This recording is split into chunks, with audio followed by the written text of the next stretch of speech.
Page 4. Page 4. I go for refuge and turn enlightened to the Buddha, the Dhamma, the Sangha, by the accumulations of practice of giving and so forth, may I become a Buddha to benefit all sentient beings. I go for refuge and turn enlightened to the Buddha, the Dhamma, the Sangha, by the accumulations of practice of giving and so forth, may I become a Buddha to benefit all sentient beings. I go for refuge and turn enlightened to the Buddha, the Dhamma, and the Sangha. By my accumulations of practice of giving and so forth, may I become a Buddha to benefit all sentient beings. Sangye Juda Zoge Chonamna Chanju Bardo Dane Gyalsuch Dage Jinso Gebe Sonamge Dola Vengir Sangye Rubarasho Sangye Juda Zoge Chonamna Chanju Bardo Dane Gyalsuch Dage Jinso Gebe Sonamge Dola Vengir Sangye Rubarasho Sangye Jola Zoge Jonamna Chanju Bardo Dane Gyalsuch Dage Jinso Gebe Sonamge Dola Venir Sangye Rubaresho. Page 6. Om Ye Dharma Hetu Prabhavam Etum Tesham Dathagato Yavatat Tesham Chayo Nirodha Evam Bhati Mahashramanaye Svaha Om Ye Dharma Hetu Prabhavam Etum Tesham Dathagato Yavatat Tesham Chayo Nirodha Evam Bhati Mahashramanaye Svaha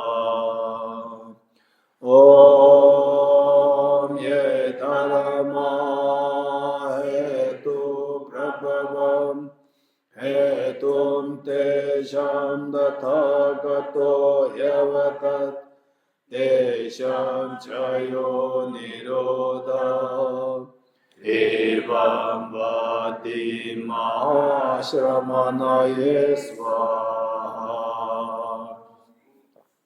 All phenomena arise with causes. The causes are taught by the Tathagata. The cessation causes as well is taught by the great seer. Okay, we'll read the section on page number 213, Dependent Origination and Emptiness, a compilation of excerpts from sutras and treatises for meditation.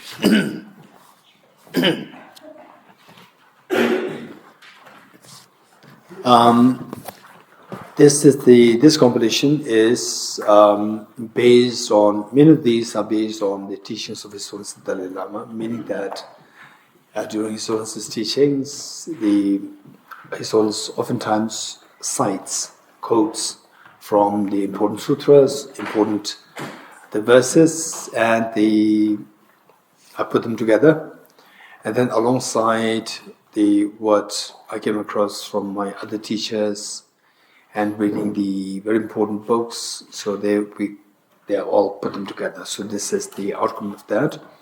And we can actually use them in your own meditation on emptiness. And there's some of them we can directly use them in meditation, and some of them they will be extremely inspiring for us. Particularly, this journey is a very important journey, and if you can really make this journey a part of your life, this will be extremely meaningful, and then this compilation will be extremely helpful. And before I go through many of the verses, passages, the one thing that I'd like to share with you is that the Bodhisattva Aryadeva, in fact, you heard about Acharya Nagarjuna, and we see that the Indian masters, the names, the epithets that were attached to the names of these masters, like Nagarjuna, then we had Arya Nagarjuna. And then in some cases, for example, like Bodhisattva Arideva, Bodhisattva Shadideva, we add the Bodhisattva. And for others, we add like the Acharya. And for, let's say, Arya-Nagarjuna, we add the label Arya and the Arya Sangha. And it's not just random that you just attach anything for some one time. What happened was that there was the high-level Indian politician, very high-level Indian politician, and the person was always on the high level. So he knows about His Holiness the Dalai Lama. That person knows about His Holiness, of course knows. And one time, I was also invited for a program, and we were on the same dais with that politician. And then the politician addressed me as His Holiness Kishidoji W. Right? This is a disaster, simply because maybe all monks are known as His Holiness. Right? This is too naive. Too naive. So when we say Arya-Nagarjuna, then we call all others Arya. No, because there's a reason there. Arya means somebody who has seen emptiness directly. And they will not say that I see emptiness directly. They will not say that. So these are on the basis of the prophecies made by the Buddha himself, that there's going to be this, the person, enlightened person, coming around this age, around this time and this place, and his spiritual realization is this level. This is all prophesied by the Buddha himself. So what we see is that the Arya, one is the Arya-Nagarjuna, then the other one is Arya Sangha, very important figure in our, the Dharma journey. Then Arya Vimuktisana. So as far as I could remember, that the very standard labels, the teachers where the epithet Arya is added to these teachers are these three. This is what I could remember. And then otherwise, some of them, like Bodhisattva Shantideva, and then Bodhisattva Chandrakshita. And Bodhisattva Chandrakshita, he's also the epithet is the great abbot. The great abbot Chandrakshita, or sometimes Bodhisattva Chandrakshita. And then the Bodhisattva Arideva, and we attach the word Bodhisattva Arideva. Okay. And so the one which is composed by Bodhisattva Arideva, his text, which we have been studying now as a part of Nanda Master's course, 400 verses on the Bodhisattva's deeds, yogic deeds. So there, what he taught is that this one verse, which is included here in this competition, those with less merit will not even have a doubt in this teaching on emptiness. Let me repeat it. Those with less merit will not even have a doubt in this teaching on emptiness. Should even a doubt or qualm arise in this teaching, and it will shatter your samsara into pieces. This is what he taught with so much of confidence. So the point is that those with less merit, say the meeting with the teacher on emptiness, it's not that easy. And you may think that, I signed up for a retreat and suddenly it ended like this, so it's about emptiness. It's not like that. And only when you see the broader reality, broader picture of the the people, different people, we see that it's not that easy to meet with the teacher on emptiness. And so therefore the Bodhisattva Arideva very clearly indicated, those with less merit will not even have a doubt in this teaching on emptiness. Should a doubt arise or a qualm arise, it will shatter your samsara into pieces, meaning your fears will be removed. Okay, and then the first verse, meaning the first passage here, I'm going to explain this. Here the Buddha is comparing between the two bodhisattvas. One bodhisattva who has been bodhisattva for so many lifetimes, and another bodhisattva who newly became a bodhisattva. By the way, some of you may be wondering, what's the qualification for somebody to become a bodhisattva? So the qualification is that when you generate this feeling, anybody, when you're male, female, it doesn't matter, male, female, or this age, that age, this country, it doesn't matter. Anybody who generates a genuine wish as a spontaneous thought come to you, may I become Buddha for the benefit sentient beings. When that spontaneous thought comes to you, spontaneous. So what we're doing is like we are deliberately learning it, and then we would put effortlessly, and of course that effortless experience will come to us only through effort. First we put effort, and gradually it will become effortless. So anyone who generates the aspiration, and which that too arises effortlessly after prolonged the practice, then may I become Buddha for the benefit of sentient beings. At that point, you become a bodhisattva.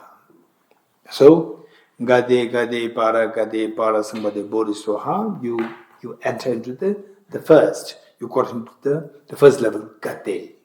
Then from there you have to continue the journey. Next gade para sambade bodhisattva. Okay. So the Buddha Shakyamuni was comparing between two bodhisattvas. One who already became the bodhisattva, who already is a bodhisattva for many lifetimes, and then another who just recently became a bodhisattva. But the difference between the two of them, it so happened that it's what the Buddha Shakyamuni is drawing the comparison. That the bodhisattva doesn't mean that no doubt you should have the bodhicitta, but it doesn't entail that you should have the wisdom of emptiness. So some bodhisattvas may not have the wisdom of emptiness. You're getting it? So they are in search of the wisdom of emptiness. So, although somebody has been bodhisattva for so many lifetimes, and yet without the wisdom of emptiness, and another bodhisattva, although you have just they became a bodhisattva, but you have the wisdom of emptiness. So, which of the two mindsets arise first? The bodhicitta or the wisdom of emptiness? It depends. Generally speaking, somebody who is more into the cognitively active state, also known as the intellectually more active people, they generate the wisdom of emptiness first, followed by generating bodhicitta. Whereas for other people who are more into compassion, oriented into compassion rather than the intellectual, the inquisitiveness, for these people, bodhicitta can arise first, and then once you have the bodhicitta, your job is that you said that may I become Buddha for the benefit of sentient beings. So you have to do something to become Buddha. What should you do? Remove the mental defilements. How do they remove the defilements? Wisdom of emptiness. Again, you have to search the wisdom of emptiness. So some people generate the wisdom of emptiness first, then bodhicitta following that, and whereas others, bodhicitta first, following the wisdom of emptiness. It depends on the individual. So, what's the benefit of the wisdom of emptiness? So Buddha Shakyamuni is comparing the two bodhisattvas, and the Buddha Shakyamuni is teaching us that even if you are a fresh new bodhisattva, but if it's wisdom of emptiness, so at that point, the merit that you accumulate is way beyond, way more powerful than the merit accumulated by the bodhisattva who has been bodhisattva for all the many lifetimes, but without wisdom of emptiness. So what makes the difference? The key lies in the wisdom. Say, some people just sit in the office and put some signatures. Some people, they are under the scorching sun, acute cold, acute heat, and working labor work for hours and hours, like 10 hours. And some just in the office, just put signature, and then wait. There are thousands and hundreds, say millions of dollars turn up. The turnover is happening, and whereas there, it's just you're getting like the $40, $50 per hour, right? With so much effort, you get only $40, $50. Here, millions of dollars turnover is happening. What's the difference? Physical effort, so much effort, but the outcome is so small. Here, the physical effort is so less, just put some signatures, Finish. But the outcome is enormous. What makes the difference? Because of the knowledge. So, where the wisdom is there, wisdom and emptiness is there, the virtues that you do becomes extremely powerful and pure. So, with the wisdom and emptiness lacking, your virtues becomes like the effort of the person without the knowledge, without the wisdom, without the what? The knowledge. Okay, so this is the first passage, and the following passage, gradually you will come to learn about these things. And some of the passages I'll explain, not necessarily today, but maybe day after tomorrow or on the third day from today and so forth. Okay, let's read this together. Page 213. On Dependent Origination and Emptiness, a compilation of excerpts from sutras and treatises for meditation on emptiness. A gift of Youth Ratna Sutra. Manjushri, whoever listens even with doubt to this teaching on emptiness generates much greater merit than a bodhisattva who, lacking skill in minds, practices the 6 perfections for 100,000 eons. This being so, what need is there to say anything about a person who listens to this teaching without doubt? What need is there to say anything about a person who imparts the scripture in writing, memorizes it, and also teaches it thoroughly and extensively to others? The treasure of the one thus gone sutra. Any person who possesses all these 10 great non-virtues enters into the teaching of selflessness and has faith and conviction that all phenomena are from the beginning pure of true existence, does not go to a bad rebirth. Chapter on Subduing Devil Sutra. If any bhikshu realizes that all phenomena are absolutely pacified of inherent existence, at the beginning of the defilement, he'll remove the guilt of having defilements and make unstable the defilements, thus deeming even the immeasurable negativities dysfunctional, let alone the secondary wrongs done associated with ethics and rituals. Aryadeva's founded verses on the middle way. Those with less merit will not even have a doubt in this Dhamma of ultimate reality. Should an inquiry ever arise in someone, it will shatter samsara into pieces. Acharya Dharmakirti's commentary on better cognition. One is liberated through the view of emptiness. The rest of the meditations are for the sake of that. Bodhisattva Shantideva's Guide to the Bodhisattva Spiritual Life. All of these branches of practices were taught by the Buddha for the sake of wisdom. Therefore, those who wish to pacify suffering should chant this wisdom. Acharya Chandrakirti's entry into the middle way. Even as an ordinary being, when hearing about emptiness, if one experiences with an utter joy again and again, tears flow from such pure joy, moisten in one's eyes, and one's hair stands on end, one has a seed of the wisdom of full awakening. Upadhyaya Questa Sutra. The various delightful flowers blossom, and the sparkling supreme golden abode stands so alluring. For none of these is their creator, they are posited by the power of the thought. It is through the conceptualization that the world is imputed. Bhikkhuni Vajira's utterance in the Fundamental Vehicle Sutra. The mind is demonic, which views the true self. You have a wrong view. These composition aggregates are empty. There is no being in them. Akad, in dependence upon the collection of parts, so we assert a conventional sentient being and depends upon the aggregates. Venerable Shavara's writings. Searching for the reality throughout space, one finds not the periphery nor the center. All perception cease completely. Likewise, through the thorough search of mind and phenomena, one finds not even an atom of essence. Since the searching mind is not found, not seeing anything is seeing the reality. Saint Saraha's writings. By entering into emptiness, by devoted compassion, one will not find the supreme path. By meditating upon compassion alone, one will not attain liberation, but remain in samsara. The one capable of grasping the unity of the two will not remain in samsara, nor abide in personal nirvana. King of Concentration Sutra. Just as in the dream of a young girl, she met with a boy and saw his truth. Joyous was she at the meeting, and in anguish at his death, view all phenomena as thus. Arya Nagarjuna's fundamental wisdom, the middle way. Ceasing on karmas and afflictions is nirvana. Karmas and afflictions arise from conceptual thought. These arise from mental elaborations grasping true existence. Elaboration ceases by way into neither the aggregates nor different from the aggregates. The aggregates don't depend on them, nor is he dependent on them. The Tathagata does not possess the aggregates. What is a Tathagata? That which dependently originates is posited to be empty of independent existence. That being dependently designated is the middle way. Since there is no phenomenon that is not dependently originated, therefore there is no phenomenon that is not empty. Nagarjuna's precious garland.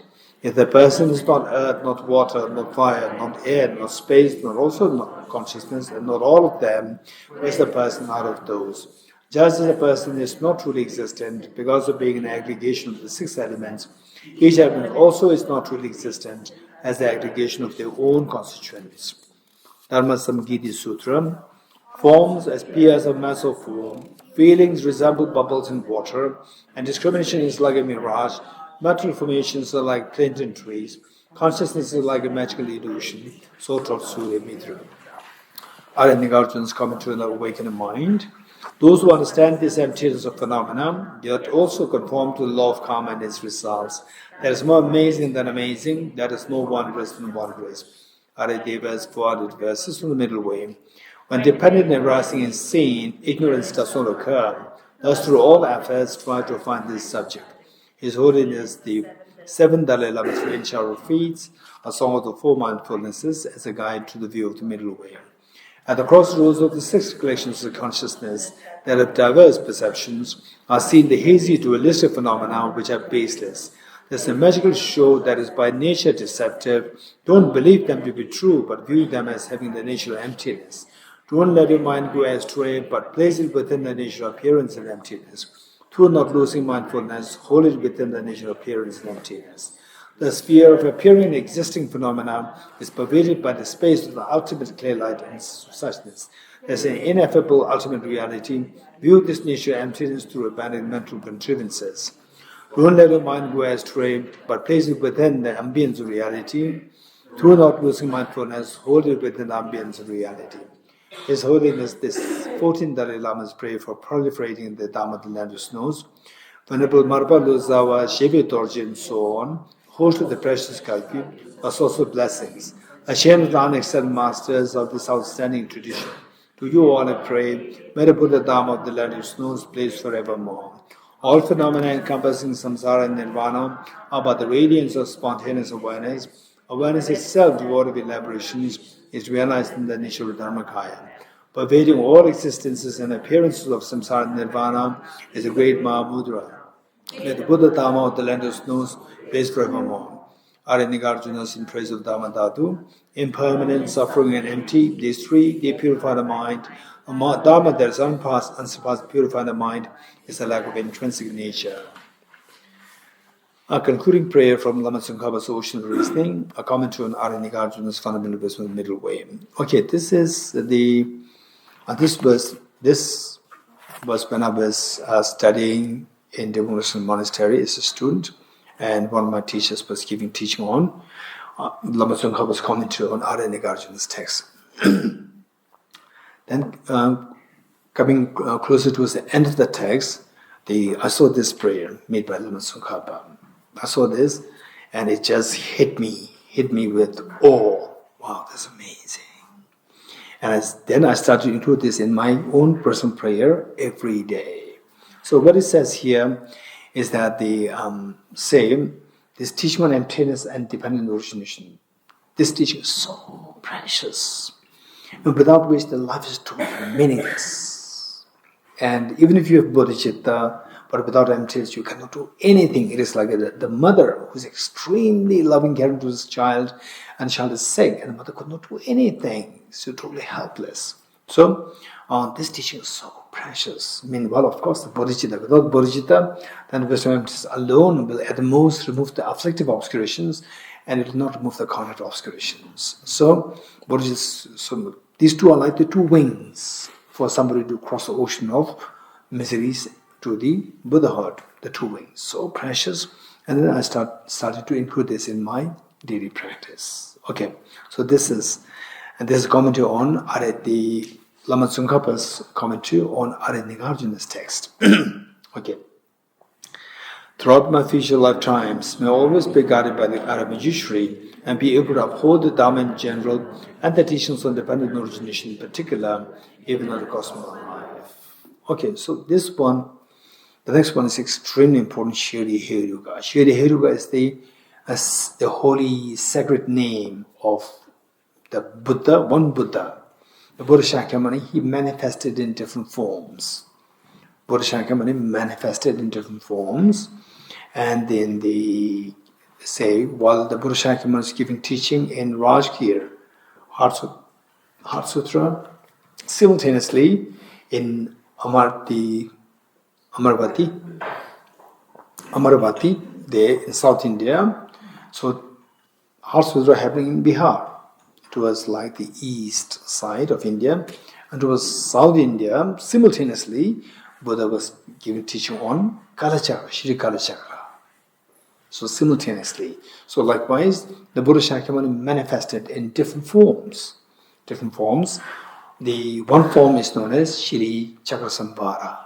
Shri Chakrasambhara or Shri Heruga. Same. Shri Heruga. So Shri Heruga is the name, sacred name of a Buddha. And how the Buddhas, they choose their names. Is not for their own fame or nothing. It's just how anybody hears this name.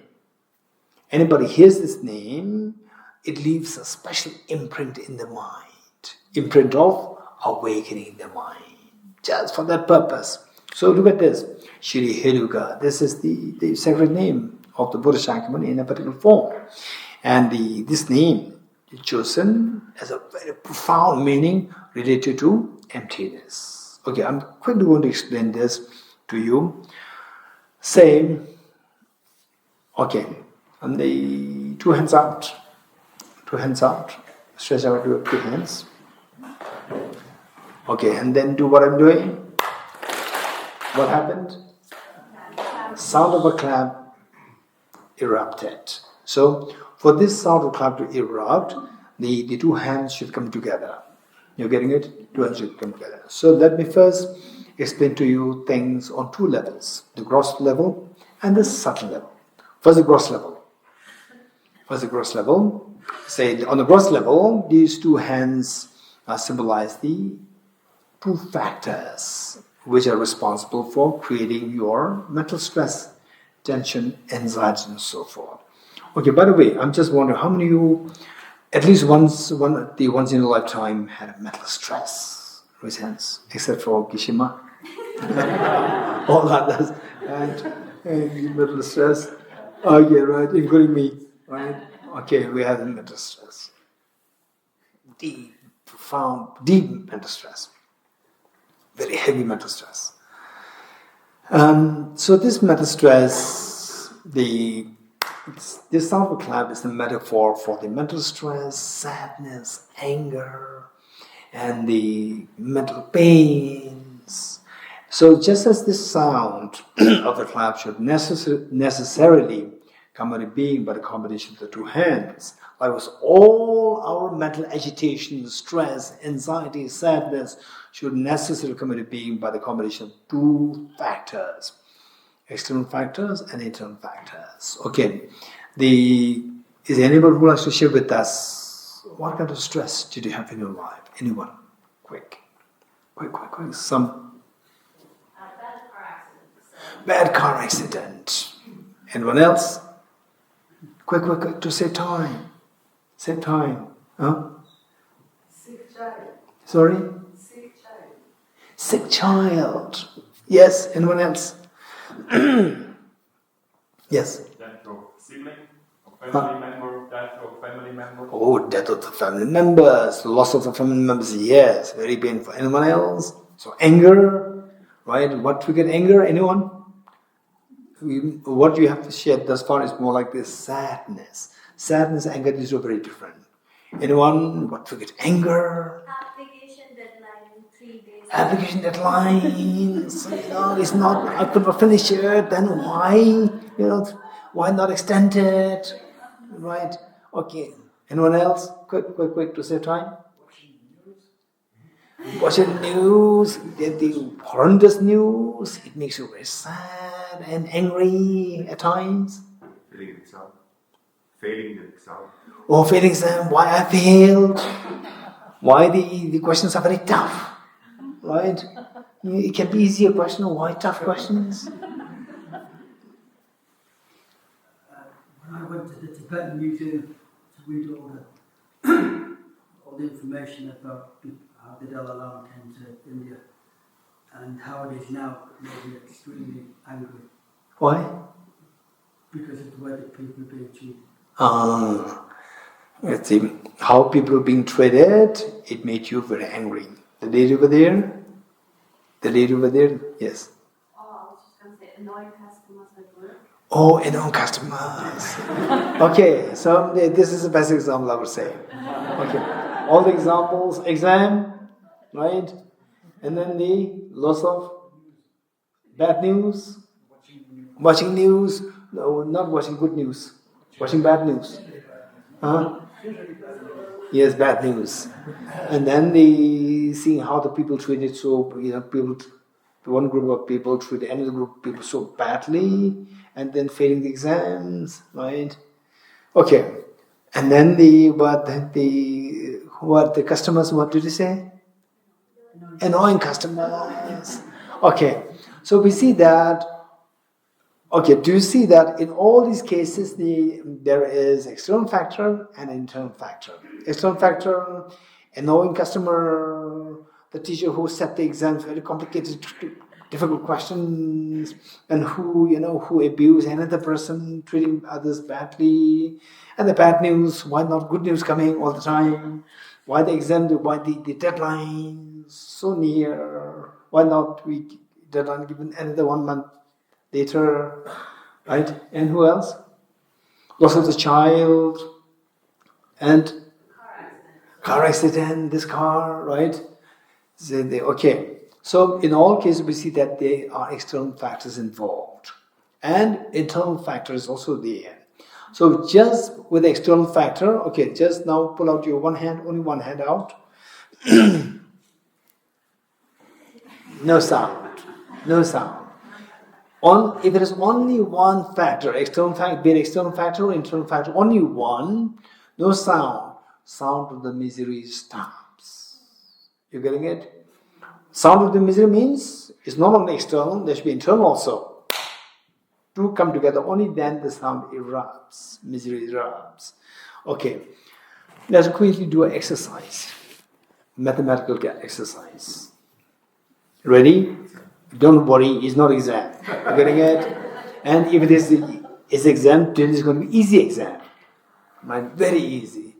And how many you can do plus minus? Plus minus? And that number is less than 6?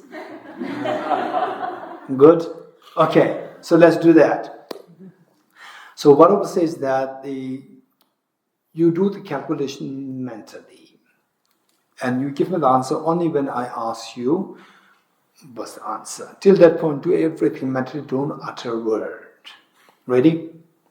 Okay. 2 plus 2.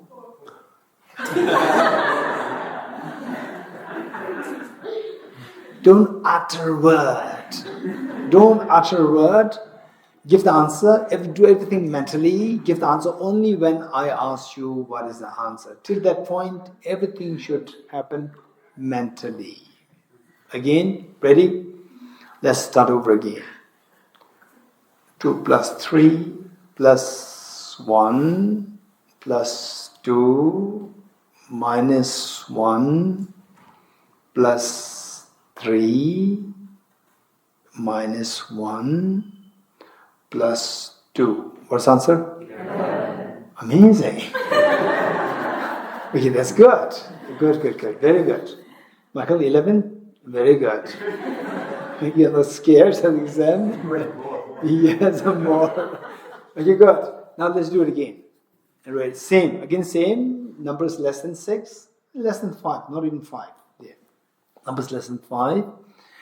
And the given answer only when I ask what's the answer. Till that point, do everything mentally. Ready? Okay. 2 plus 3 plus 1 plus 2 plus 3 minus 1 plus 2 plus 3 minus 1 plus 2 plus 3 minus 1. What's the answer? No idea. What's the answer? Okay. Tell me, why in the first case, raise your hands, why in the first case you gave me the correct answer, why in the second case you cannot give me the correct answer, why? Raise hands. Okay, Oscar. Time to assimilate the information. You do not get the time to assimilate the information. Why not? Anyone? Why not?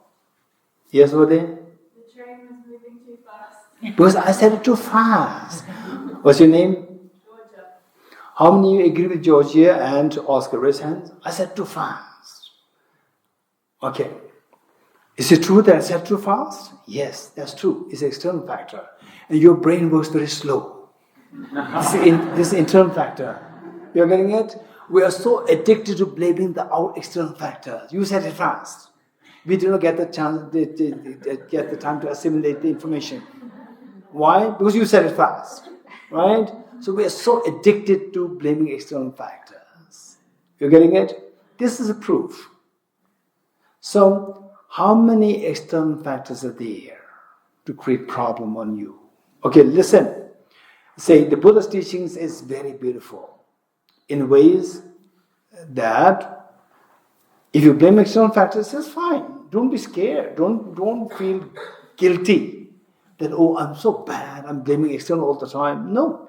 If I'm blaming external factors, your misery stops. That is your dharma. You're getting it? That is your spiritual path. Let me repeat it. The Buddha's teachings are extremely practical. Finally, what are we trying to do? We are trying to minimize our miseries. If possible, we get zero and expand our happiness. And the miseries, we blame the external factors. And don't feel guilty that you are blaming the external factors. By blaming the external factors, if your miseries become zero, that is your spiritual path. But on the contrary, how many external factors are there? Innumerable external factors are there. You're getting it? So, if you blame the external factors and try to remove the external factors, one day all the external factors will stop and I'll be freed from miseries. It will never happen. You're getting it? Because you are an external factor, even what we call as the conducive external factors, they can turn out to be non-conducive external factors. For example, say you come to Tushita, right? And then you ask, I signed up for this retreat. Okay, then you will stay. You will stay. You are going to share a room with that person, right? Then in your mind, what happens? I have no privacy, right? I have no privacy. Now I have to compromise my privacy, which means misery. And then when the Kumbhela senses that you are uncomfortable, I said, okay, don't worry, you'll get a separate room. I'm lonely. I'm lonely. This is our psyche. So what should we do? What should Kumbhela do? Should she put you alone or with somebody? These are only two choices. There's no third choice. Both ways there's a problem. You're getting it? So external factors, there's impossible that you can get rid of all the external factors. Number one, in terms of number, is enormous, infinite. It's so unwise to think of getting rid of all the external factors. Imagine that one day all the external factors will stop and then I'll be liberated from all my miseries. It's impossible. Whereas, but while this is reality, but we are so addicted to always blame the external factors. So those people who take an approach, who go for an approach which is totally unrealistic to attain a goal, these people are known as unwise people. In the text, these people are referred to as childlike people. And how many of us are childlike people who blamed me? You said fast, resigns, Oscar? Oscar and the what? No, the leader over there? Georgia, right? Georgia, two of them lead and everybody follow them. Right? You said it fast? Okay, so we are children-like, childlike people. You're getting it? Yes, over there. I don't understand this Which one? The one with the counting too fast, because we're just stating a fact. Like we couldn't calculate it because it was too fast, but it was neutral. I mean, it's just a fact. So I'm not linking. I don't understand the example exactly. No, the point is that, say, you failing to give the correct answer is a problem. But if this is a problem, not from ask the Michael. He says, I failed because of you. Oh, okay. So just Okay, good. So now, with this, those people who look for the external factors, blame external factors, just to blame is not a problem. What the problem is? Blame expecting a result to happen, expecting good result to happen, which will never happen. That is unwise. You're getting it? So the wise, what is wisdom? What is meant by a wise person? Somebody who engages in an act to accomplish a goal, and the goal actually happens. That is a wise person. You approach, say you look for a means, and it actually gives you a result. That is a wise person. You look for a means which never gives a result. This is an unwise person. This is the difference. You're getting it? So therefore, being unwise means you continue to suffer. Wise means you get out of suffering. This is the difference between wise and unwise. Okay. So with this is on the gross level. You're getting it? So now you have, on the gross level, we discovered that two hands coming together. So external factors innumerable. We cannot get rid of one hand altogether. So if at all, there's a way by which you can get rid of all your miseries, then of the two hands, which should be pulled down? Hey, if at all your miseries can be made zero, then one external factor hand cannot be gone rid of. It's always the air. So you have to get rid of the other hand symbolizing internal factors. What is the next question? What are the internal factors? And then how to get rid of them. You getting it? So this is the point. This is number one. This is number one. So internal factors, what we discovered, what we learned the last 2 days is what? What are the internal factors responsible for all the miseries? What are the internal factors responsible for the miseries? These are self-grasping. Ignorance is the root of the internal factors. Ignorance, and then to get it the cognitive obscuration, we require the bodhicitta. What's the opposite of bodhicitta? Self-cherishing, self-centered attitude, very selfish attitude. So these two are the main, the demons inside our mind. As long as these two are there, we will never be happy. And some people, they think that, I want to live, I'm just fed up with my life. I want to leave everything, right? And go somewhere. When you go there, these two demons also come with you. Right? And the world is not creating problem on you. These two demons are creating problem. And where you travel, these two you cannot leave them. These two will accompany you. Right? They will say, yes, you are right, we'll come with you.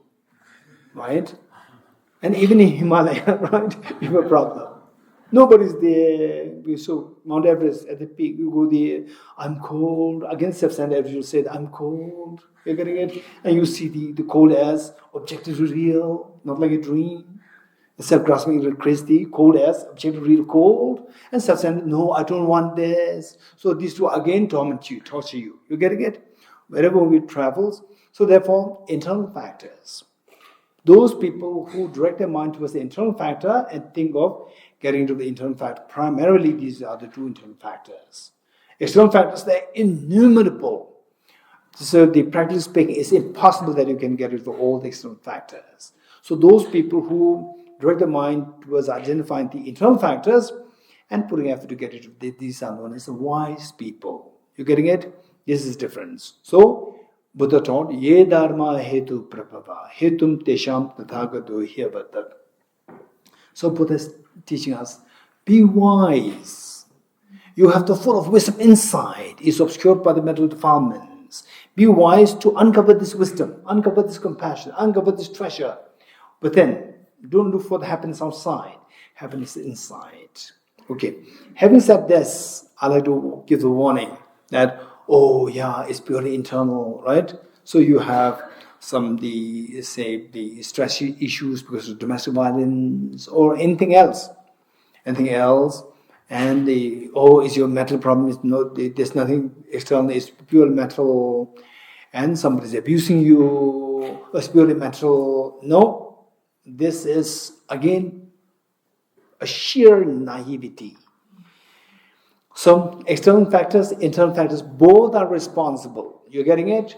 So we can't expect to get into the internal factors right away. If you can get into the internal factors right away, that's very good. That's very good. No external factors, no, even if hundreds of missiles bombard on you, you will not be affected if the two internal factors are not there. But to get into the two internal factors will take a long time. So that should be a long-term plan. It should not be immediate plan. It should be a long-term plan. There also should be a short-term plan. Immediate plan. Immediate plan is stay away from while you are working to get into the internal factors, also stay away, try your best to stay away from the external factors. If, for example, if you meet with an abusive person, stay away from that abusive person. Don't say that, oh no, it's internal. You're getting it? And then say, for example, here down to Merbuganj, there are so many monkeys, right? Some monkeys can be very aggressive. And don't say that, oh, it's just internal, right? You go there and the monkeys attack you, right? So likewise, in the wilderness, where the lions, leopards are there, simply by seeing some very nice videos of the leopards, lions, playing with the deer, right? Out of 1 million lions, 1 lion can play with the deer. The rest will eat the deer. You're getting it? Don't expect all the lions that you meet will play with you. Don't expect that. We should be very realistic. When you're too naive, then you will lose trust in the world. You will lose trust in humanity. You're getting it? Because of your naivety. Don't be naive. Be very realistic. Simply go see a video. Why this video is put up there? Because it's so rare. Right? Lions playing with the deer is so rare. Lions playing with the goat is so rare. Lion playing with the dog is so rare. Therefore, it's put in the video. If it's so common, it will not be put in the video. You're getting it? Say, for example, walking. You walking, nobody will put it in the video. Which is very common. You're getting it? Simply because you see video, don't be too naive. Wow, animals are amazing. They're amazing, yeah, but their Buddha nature is amazing. But if you go too close, right, external factors, you are creating that animal to eat you up because of your naivety. So take care of the external factors. You're getting it? You meet with you meet with abusive people, stay away from them. Right? Can you go back to the 1,000 missiles? Sorry? Can you go back to the example of 1,000 missiles? Okay, so the point is that, I don't want to go too much into this. It's easy. I don't want to go too much into this because you will only see the result, you will not see the causes. You're getting it? You're getting it? Just a flu. Wow, that's amazing. I also wanted to fly. And how much effort that he put. We don't know that. You're getting it? How much effort he put to reach to that level where he could fly. Without airplanes, he could fly. You're getting it? Wow. You see the result, you don't see the efforts. Right? I don't want to talk too much about the result. Because you'll be fascinated by the result and you will not be interested in the causes. You're getting it? 100 missiles coming on you, you are not attacked. Wow, this is amazing. Right? I should teach to all the people in Palestine, Gaza. Right? So I don't want to talk too much about the result because today's people, they want shortcuts. They don't want the efforts. They want the result, fruit. You're getting it? Do you know the story of the hen? No. Hen with the cake? It's available in the English books, The hen is a story made, actually to depict the reality. People are only after the result. They have no interest in the efforts. For the beautiful result, enormous effort is required. So the hen ask all the other animals, would you please come to help me to plant the crops? No, everybody ran away. And then the hen planted the crop. Then after that, the harvest, you have to gather the harvest. Please help me to gather the harvest. Everybody ran away. Then she did it herself. Then after that, the cake is made out of the grains that she planted.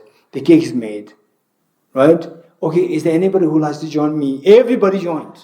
This is the result. So result, everybody likes it. Nobody wants effort, which brings it to this result. Okay.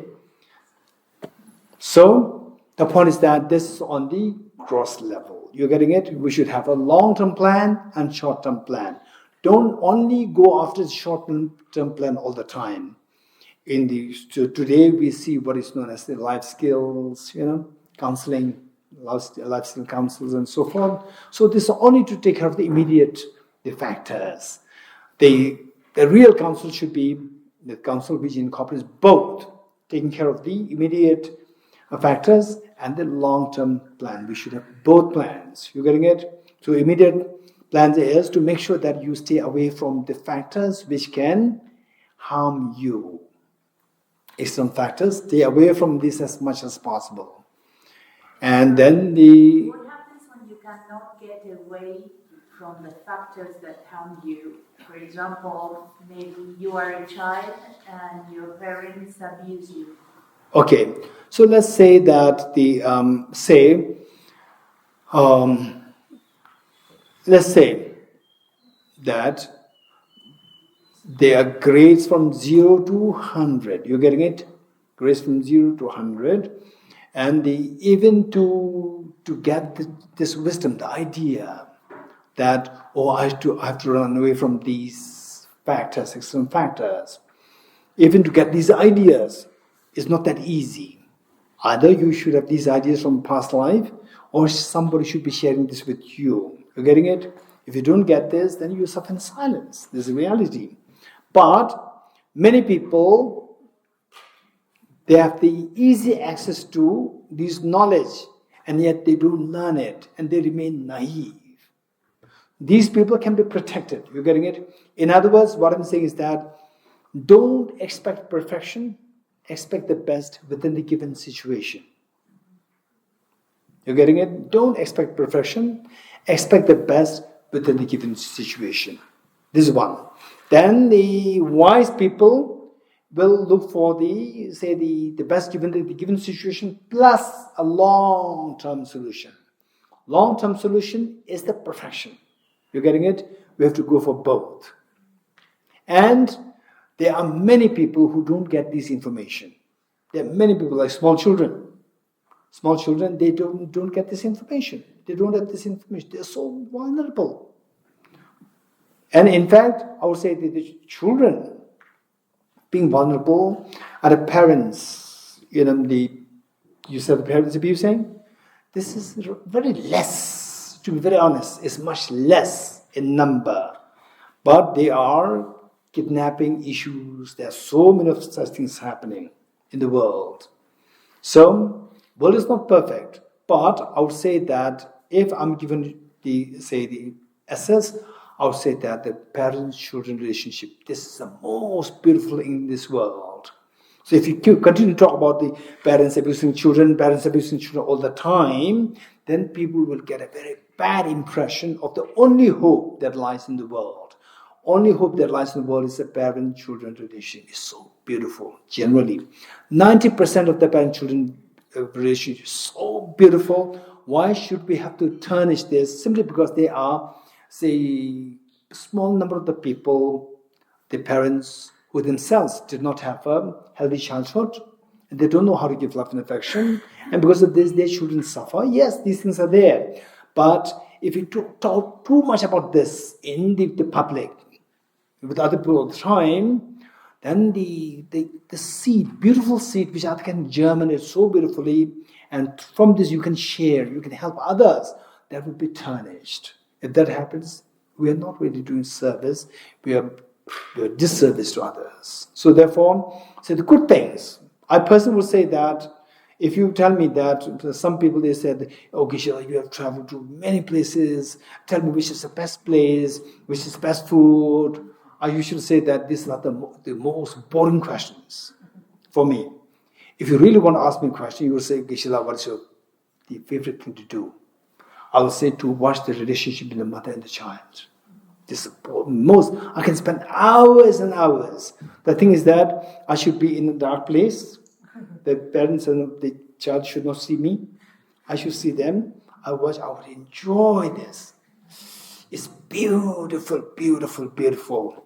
Although I don't remember how my mother showed me love because I lost my mother when I was 5 years old. Just by watching this mother and child relationship, from there I could imagine how much love that I received when I was a little boy. You're getting it? So these are so precious. We should not tarnish them simply because of one or two examples. You wrote mother, parents abusing children, parents abusing children all the time, and then this actually may be a disservice to the people. When you see this, keep it to yourself, and whosoever can help, you talk to them, and then whatever is the situation, where there's a possibility for you to really rescue a child, do that. Otherwise, to talk too much about this in the community may not be helpful. Because we all are small children. We all have to grow in your compassion. And to grow the compassion, we need a seed, we need a sapling of the compassion. And the sapling, the sample of the compassion is the mother's love that we see. And when you say that, when you talk too much, our mind is not really very comprehensive. Our mind is immediately shift to this situation, and then we stereotype this to all the mothers, all the fathers, and all the parents like this. And it may not be. Although it's coming from your best of your intention to rescue those less number of the children who are suffering, but at the same time, the repercussion can be very scary. So therefore, the point is that but it doesn't mean that stop doing this. Don't stop. Any good thing, you must continue doing that. You can even expand it, but skillfully. So skillfulness is extremely important. But you could. Now this is one level. What we've discovered is that external factors, internal factors are required, but we are so addicted to blaming the external factors. Now, some people, they go to extreme in the facade of going to spirituality. They say, no, the world is perfect, everybody's good, only you are bad. This is totally unreal. This is not true. We should acknowledge the reality. Bad is bad, good is good. You have to acknowledge the reality. Once you acknowledge that reality, then see how to fix the problem. You're getting it? So, external factors are there, internal factors are there. Some water? Good. Okay. So, what we learned is that for our solutions, for your solutions, for the problems, we should think of two things. What is that? Short-term solution, long-term solution. Short-term solution, what? To take care of the external factors. Don't be naive. You're getting it? Don't be naive. And meanwhile, don't neglect to think of the long-term solution. What's the long-term solution? To fix the internal factors. You're getting it? These two things should be there with us. This is one level. Next level, higher level or deeper level. Again, two hands out. Two hands out. Okay, what happened? Sound of a clap erupted. This sound of clap erupted by the two hands coming being. So now this is not like the 2 plus 3. You're getting it? 2 plus 3 is very easy. Right? Is it easy? Still you didn't get answer. You said that you said it fast. Oscar? Right? You said it fast. No, Oscar said it more nicely. Right? He said that we don't get time to assimilate the information. Right? It's a nice way of saying you said it fast. Yeah. Okay. Now more complicated point. More complicated point. Two hands coming together. This metaphor say, do you agree with me that with all our problems we go through, is that the exam creates problem on me. Deadlines, it's very extension to me. Sad news all the time brings anger in me. Loss of child brings sadness in me. So there's always object, subject, object, subject, object, subject. Yes? Okay. With the object that you encounter with object, objects can be what? Thousands of different objects. 100 people there, you will identify 100 different objects. What's the subject? It's always me. It's always one. Subject only one. Me. You're getting it? So subject, object, subject was me. And object, different objects. Right? Okay. So we see that this anger, now deeper understanding, the anger, agitation, stress, sadness, they arise for two reasons. Earlier we said external factor and internal factor. You're getting it? Now, two reasons, two misconceptions. Misconception of yourself, I. Misconceiving the self as objectively real. Then the misconceiving the object with which you interact as objectively real. You're getting it? Okay.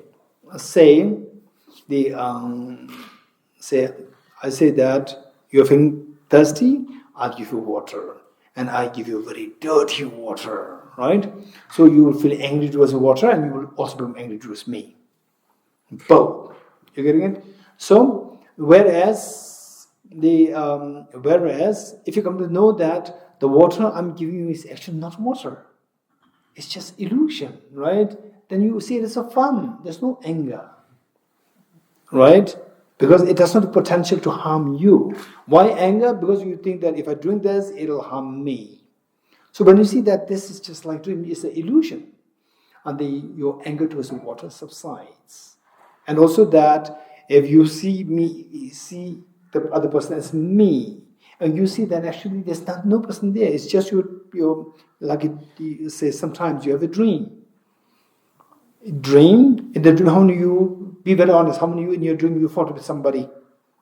Not last night, but in one of the dreams in your life, raise hands, you fought with somebody, verbally, physically, whatever. Fought with somebody, raise hands? Okay. So that when you wake up, you tell the person, hey, you did this, right? Or anger subsided. Oh, it's just my dream. You're getting it? So we see that all these anger, agitation, sadness, and then the Shriya, yesterday she talked about the emotions, sad emotions, how to see the emotions like a dream. So we see that the same, one is the misconceptions of self, and the other misconception of object with which you interact. So two misconceptions come together, then the miseries erupt. You're getting it? That is on the higher, the more profound level. Let me repeat it. So the two hands on the gross level, they symbolize the external factor, internal factor, finish. Now the subtle level, subtle explanation, the two hands symbolize the misconception of the subject, yourself, the person, and misconception of the object. Object meaning misconception of the phenomena with which the person interacts. Let me repeat it. Misconception to subject and misconception to object. Simple. Now to little more technical, misperception of the person and misperception of the phenomena other than the person. Phenomena with which you interact. So therefore, these two misconceptions must be stopped. You're getting it? When you remove the two misconceptions, then the two hands subside and the sound of the misery stops. Okay, so what are the two misconceptions?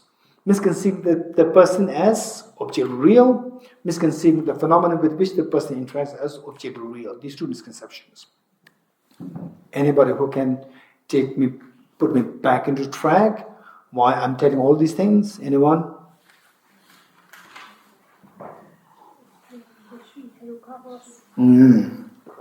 Thank you. Okay. How many of you understood what Venerable Tenzin We said, Mungila said, how many you heard him say? How many didn't hear what she said, presents? Most of you did, I know that. Okay, so therefore I'm deliberately keeping low profile. You're getting it? Okay. Even low profile, meaning that I'm not trying to make it come out. Why? You will know later. Okay, so let's say that the misconception of what? Two misconceptions are there. One is misconception of the subject, which is a person. In other words, misconception of the person, and misconception of the phenomena with which the person interacts. Two.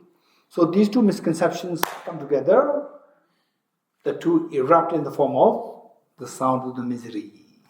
If you want to stop the sound of miseries, you have to stop the two misconceptions. You getting it? So for that matter, yes. You use two hands as analogy. It's enough to get rid of one of those hands in order to not Perfect. So in the second case, wouldn't it be enough to get rid of one of the misconceptions? That's perfect. That's perfect, right? Say you can remove one of the two misconceptions. One of the two misconceptions is good enough. It's good enough, right? Your name? Peter. Okay, Peter. Peter, I will give you two possibilities. One is that I will give you enough money for you to survive. One option. Second option, I'll give you enough money not only to survive, but to set up schools, charity, to benefit so many people. Which two choices do you prefer? Second one. So, say getting rid of one misconception, getting rid of both misconceptions, mental quality starkly differs. You getting it? It becomes so rich. And your realization becomes way, say someone who does solving the mathematical problems. Just solve one problem, okay, now I know this. Or somebody do it from different solutions with the same problem, solve it many times, you really become expert in it. Again, this is difference. Good. Okay, so what were we saying? Now we have to get rid of the two misconceptions. The first one is a misconception of the person. So for this we have to understand the emptiness. Another word for emptiness is selflessness. Emptiness, another word for that is selflessness. So emptiness of the person and or selflessness of the person. You getting it? And then emptiness of the phenomena and selflessness of phenomena. You getting it? Good. So we need to understand the selflessness of person and selflessness of phenomena with which the person interacts. The two. You getting it? Okay. Now Shri Heruka. This is what Venerable Tenzin Munkila said. Shri Heruka. How the Buddha chooses the name is for anybody who hears this name should leave an extremely deep seed within our mind of the liberation, deep seed for liberation, for your own benefit and for the benefit of others.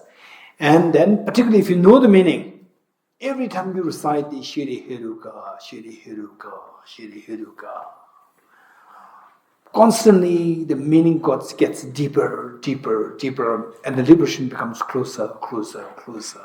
This is so precious. Okay, now that's the Shri Heruka. So how many syllables are there? How many syllables are there? 4. Shri Heruka. Okay, what we do is that we put the Shri the last. Heruka Shri. You getting it? Okay. So the first, He. This He, when you hear this sound, He, should remind us of the selflessness of phenomena of the two hands. Look. Two hands, right? Creating problems. Say, if you see that the hand of somebody, right hand hitting you, left hand hitting you all the time, the moment you see the hands, you feel angry. Yes? Yes, no? Yes. You know that? You do know that in real life, even the animals, some of the owners, they are very cruel. The pet dogs, they hit the dog, but they kick the dog all the time. So unkind. When the dog is finally adopted by somebody else, the moment the other person is extremely kind, but the moment the dog sees the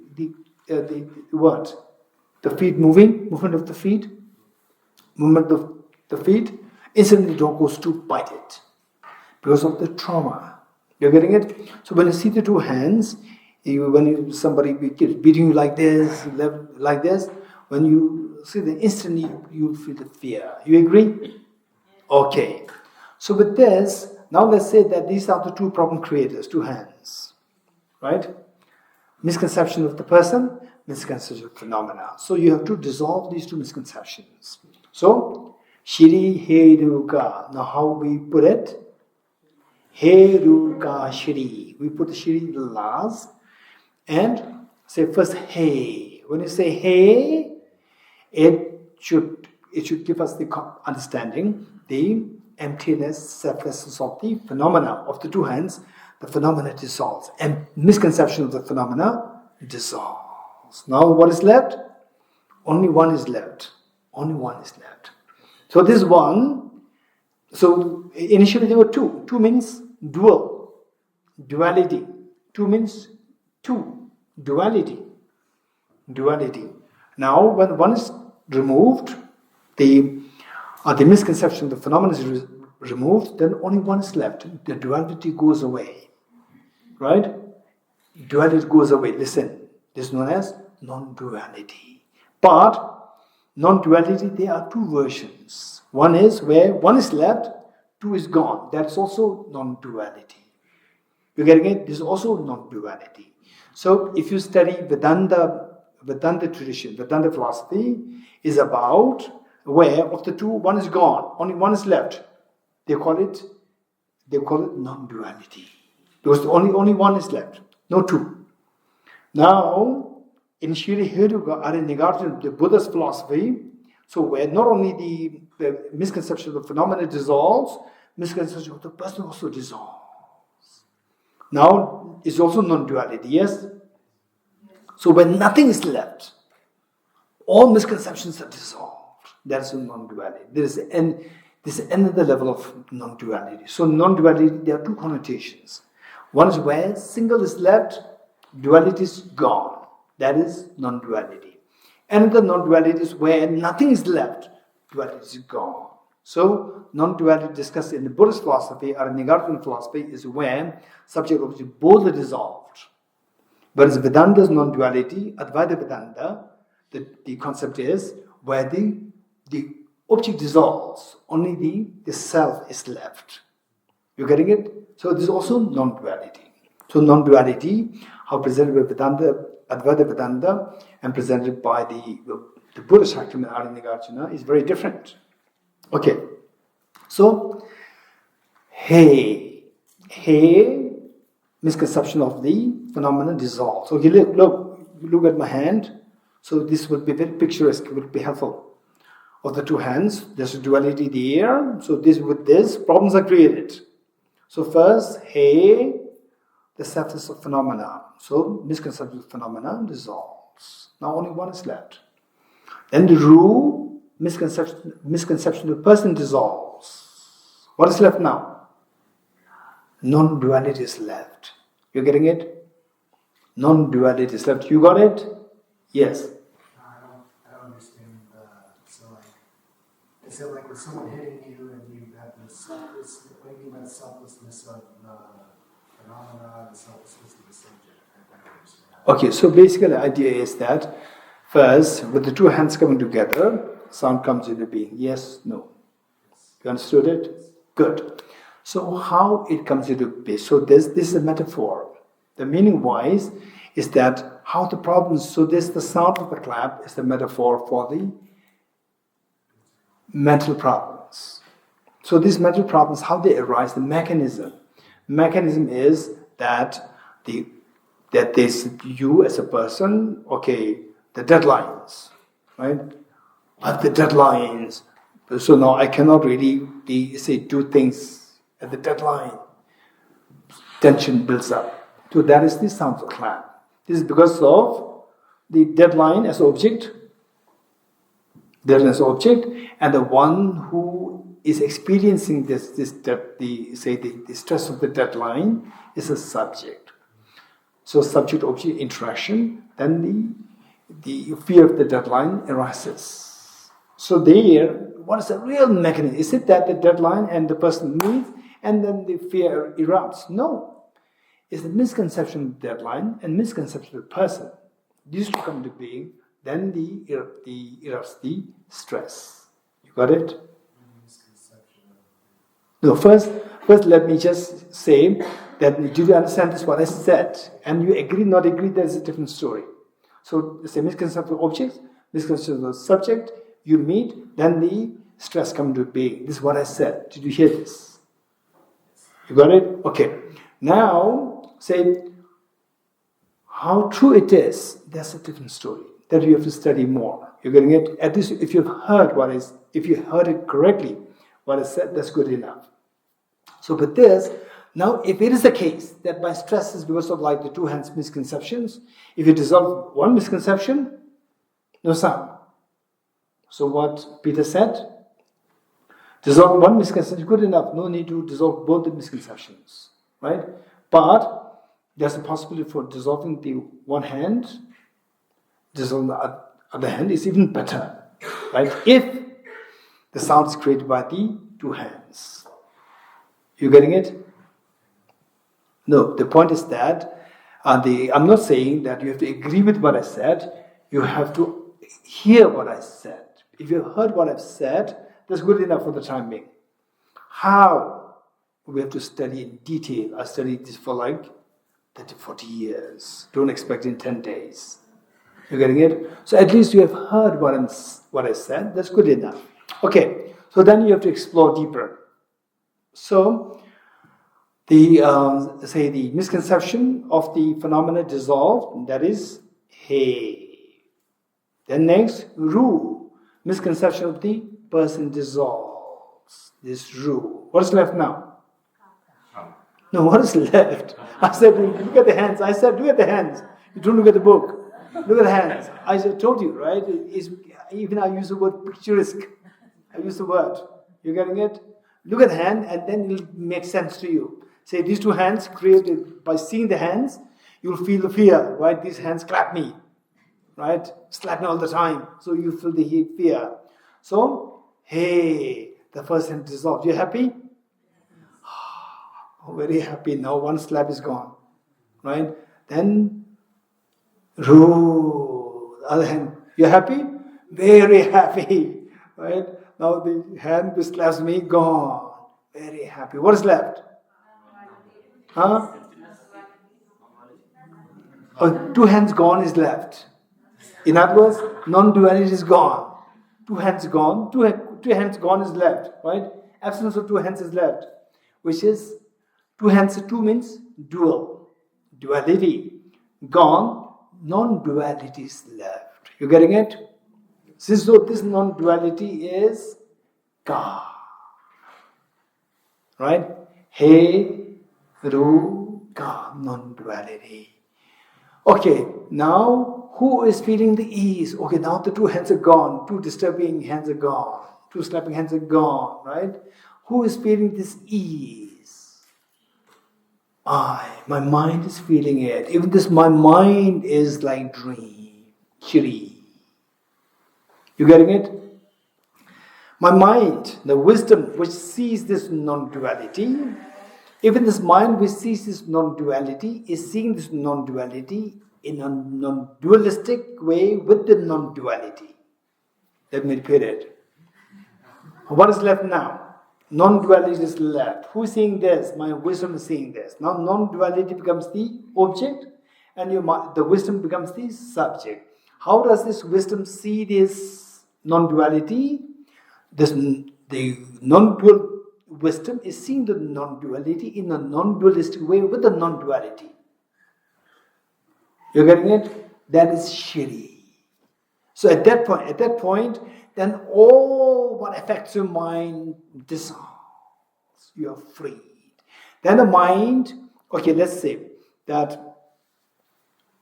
how many of you seen, if not seen, you know that the wool or the cotton, when they export the wool and cotton, say 1 ton cotton, maybe most likely would be like the size of, if loosely keep it, it will just fill this hole. You agree?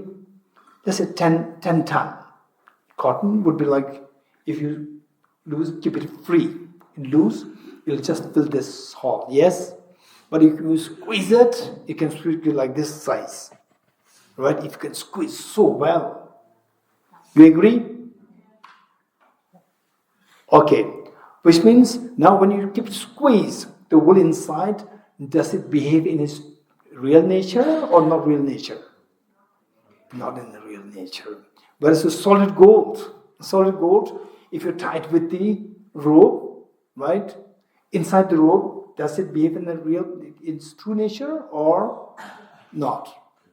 Solid gold, no different. Whether you tie it or not tie it, it remains in the whatever size it is there. But the wool, if you tie it, it becomes squeezed in. It becomes very small. And let it loose, it just fills up the whole hole. Yes? Okay. So our mind is like this wool constructed with the rope of the karmas and afflictions.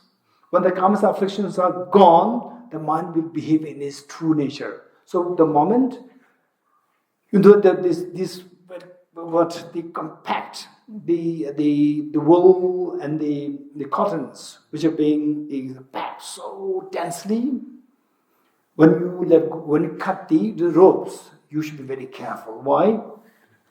These ropes can cut you. You're getting it? So when you cut this, you have to make sure that you are safe from the ropes.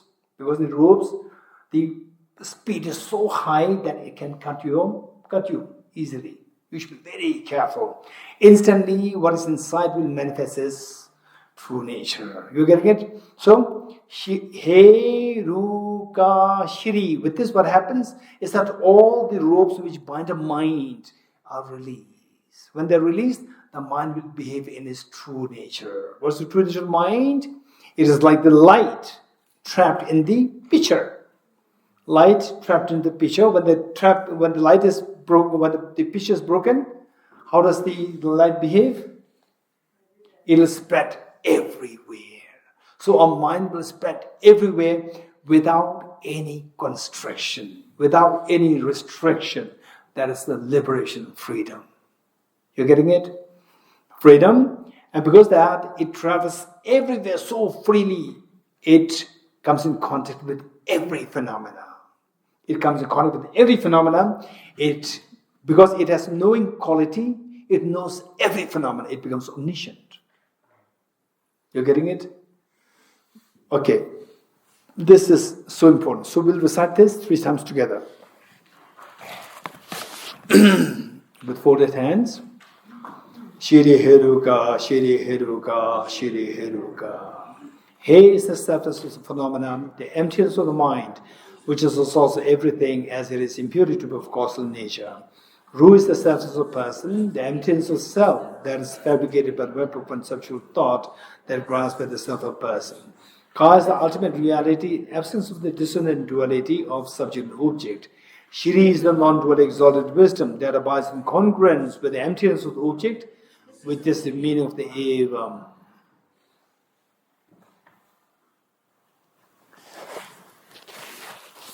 Okay, so we have another 4 minutes. So when I come into a situation that kind of irritates me, can I use this just to calm down? No? Okay, so basically the thing is that it depends on the individual, right? It depends on the individual. Say that this is something which is more like a long-term plan. Just when I get irritated and you recite this and it comes down, it's most likely not possible. But there can be exceptions. There can be exceptions, meaning some people who have very strong karmic connection with these teachings in the past lives. Even though you don't understand meaning, simply by hearing the word Shri Hiruka gives you such a healing feeling. For example, yesterday I felt very healing to hear what Oscar is saying. Right? Oscar's word of the communication is so healing. So likewise, you can feel that with Shri Hiruka. Simply by hearing the Shri Hiruka's sacred name, you could feel the healing. Some people, that's it. So for such people, there's exception. Otherwise, this is for a long-term plan. But long-term plan means that you have to start now. Good. Yes. Krishna, can you please repeat the sentence about the wisdom as the subjects and the non-duality? Okay. Wisdom, I said, hey, what? It removes the misconception of the phenomena. Ru, it is the status of, okay. Hey, status of phenomena, which removes the misconception of the phenomena. Then what? Ru is the status of person. It removes misconception of the person. So what is left? Non-duality is left. That non-duality is the ka. Right? Who sees this non-duality? Your wisdom sees that. Your wisdom sees the non-duality as the object. Now the question is, again there's a duality there. Object and a wisdom. Again two. But it's not how we think of like these two. So to resolve this problem, this wisdom sees the non-duality, the wisdom of non-duality sees the non-duality as object in the non-dualistic way. The wisdom of the non-duality sees the non-duality in a non-dualistic way with the non-duality. You got it? Good.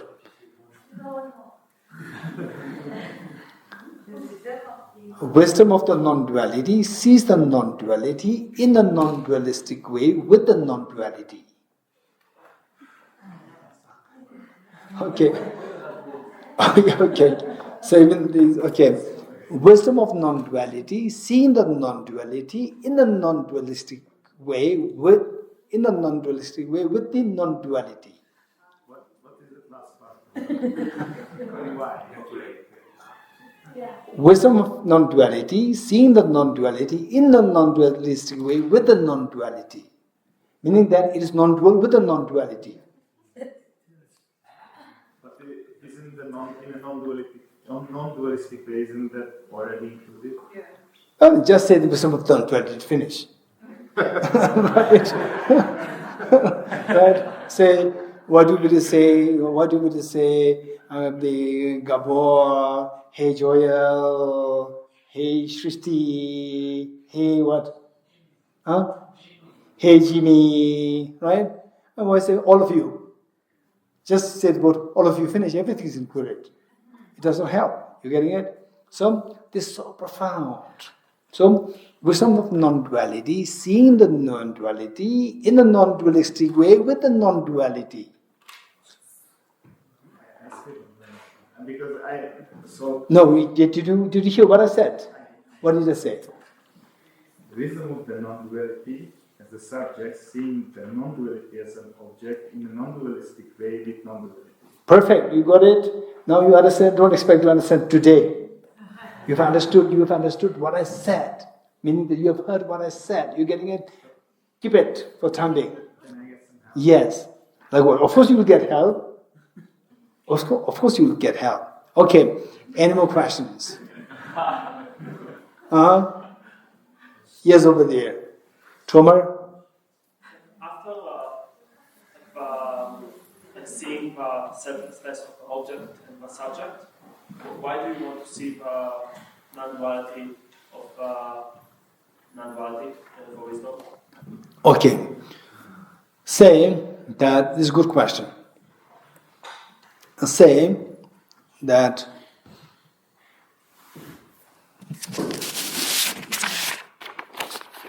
is it white or not? Tomorrow? Tomorrow is very complicated. He will say no, it's not white. I'm standing with this is conventionally white. Yes, yes. Okay. It says white. But there's something which is whiter than that. You're getting it? Same that the surface of a person. You understand this? Surface of phenomena. You understand it? Then when you see the non-dual, you think of, okay, surface of the person. When you say surface of the person, it doesn't mean the person doesn't exist. Person exists, but it doesn't exist the way it appears to me. So you have the what do you call it? The effect of this, experiential effect of this, and you see the surface of the phenomena. Again, there's another effect of the experiential effect of that realization. Then, when you deliberately think of how these two, because that these two dissolve, the non-duality is left. When you think of that, another subtler level of the experiential revelation will come to you. You're getting it? So for this first, our job is what? Our job is, I say, the chocolate taste is sweet, cheesecake is also sweet, right? Sweet, but if you combine the two, there's a different sweet. No, both are sweet. No. So for this, now the answer is what? First taste the chocolate. Taste it. Yes, this one taste. Then you taste the chocolate, the what? Cheesecake. Then mix the two and taste it. You're getting it? You will see three different kinds of the taste of the sweetness. So when it comes to, say, at a certain point, you have to say, once you know what is the house, what is the pillar, wall, and so forth, then you have to actually build it. You're getting it? So for this, the what's taught here, this is all intellectual. It's not like you have to believe in this. It's all the rationally can be understood. So it says that first sense of person, sense of phenomena, then the non-duality. And then not only that, then turn to also wisdom which sees the non-duality. See that and see how that also is like a dream. How that is also empty of objective reality. So there the experience should be different experiences come. That is all experiential. First, our job is, what we can do is intellectually build up the first understanding, intellectual build the second. Then the third and fourth is easy. Easy meaning somebody who has already intellectually built the first and second, experience these two, then the third and fourth will fall in place on their own. For this, you have to do it yourself. Good? Okay. Deyata Om Gati Gati Paragati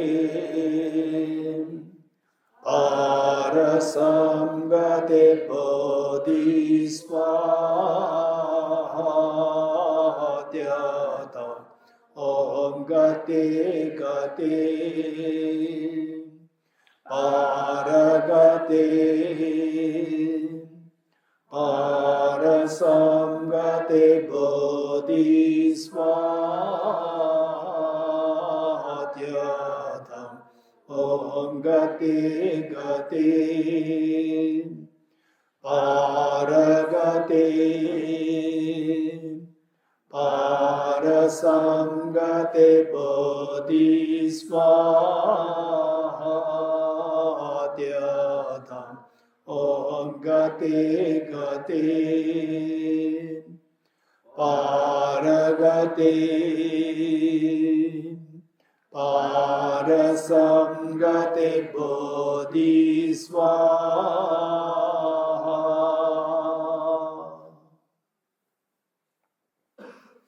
Okay, 3 prostrations.